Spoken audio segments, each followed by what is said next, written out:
Arnis team. Okay? Galingan niyo, sir, ha? Kaya galingan ninyo. Pati sa Pinan, galingan ninyo. Dahil meron po tayong laban end of 2026 November sa Thailand. Bangkok, Thailand. Ito ang ating first Asian Invitational Cup. Lalaban ko, iwanan natin ang Battle of the Champions. Kaya galingan ninyo. Alam niyo po, bakit natin ginawa ito? May Luzon Cup, Visayas Cup, Mindanao Cup. Dahil minsan, lugi yung mga taga-Mindanao. Hindi po sila nakakapunta ng Metro Manila kung naglaban. Lugi yung mga taga-Cebu, taga-Bohol. Kaya ginawa po ng PICAF para lahat po makasali. At tinatawag natin, inclusive lahat. Diba? Lahat makasama. Kumuha tayo po ng Luzon Battle, Visayas Battle of the Champions, and of course, Mindanao Battle of the Champions. Yung panalo dyan, ililipat po natin dito muli sa Luzon or baka sa Cebu at magpa-Battle of the Champions yan. Talagang labanan, best of the best. Yung mga mananalo dyan ay lalaban po natin. Para yung pinakamagaling ang pipiliin. Alam mo, nung ako'y po naging master champion, world champion ito 1989, wala po po tayo ganyan. Local lang po ang labanan namin. I was already the gold medalist at that time. It was the group of Sir Velayo of Arnis Philippines. Ako po nag-seed-seeded po ako noon.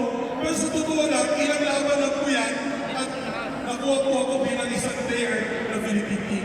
Ang gusto po namin lahat, dahil sa dami ng player niyo, libo-libo po, hundreds of thousands, if I'm not mistaken, maybe out po ng 500,000 players from over the country.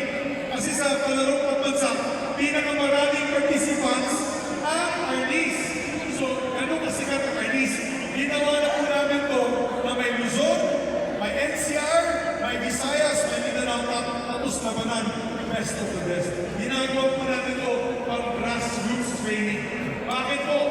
Kami lahat sa PICA, talagang pinag-iirapan namin na kung pwede, maisama na po sa permanent games sa Southeast Asian Games.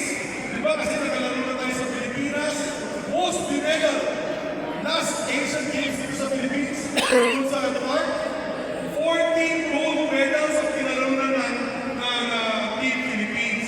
Tapos pagdating sa Cambodia, we also won about 10 medals yata ang pinalarunan natin dun sa Cambodia.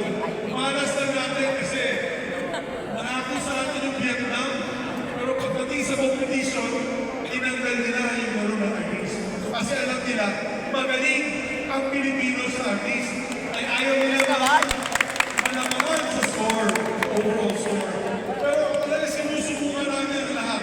Kaya ang next competition natin ay Thailand para mapasikat din po natin ang Arnis sa buong Asia at sa buong mundo. Ayaw makakatulong sa amin dyan. Yung mga participants, mga players, mga fighters na Arnis. So, this is just the first step. Ilalagay po natin sa SEA Games yan. Hopefully, nakapag ng Asian Games yan. And maybe, in the future, sana buhay pa ako ay may isamang Arnis sa Olympic sport. Diyan, nakakakuha tayo maraming medalya sa Arnis. Pero nagpapasalamat din tayo sa mga supporters natin. Of course, I want to thank Mayor Tolentino, Congressman Tolentino dito sa paggamit ng ating stadium na napakaganda. We have also Mayor Barsaga and Congressman Tito Barsaga here. Alam nyo, malaki suporta ng gobyerno sa atin. At palapakan din po natin ang Presidente ng National Sports Association, si Bambo Tolentino, sa pagpahirap sa atin ng event na ito. And we may have Arnis in the next SEA Games for Youth SEA Games. Parang youth, no? Meron silang ginawa ngayon SEA Games Youth. ASEAN plus Youth Games. O parang ASEAN Youth plus Games. yung SEA Games daw, nagbinig sila doon, Youth SEA Games. Youth SEA Games. Eh tayo tumuho sa Pilipinas. Kaya gusto ko, sana, sa tulong ni President Bambo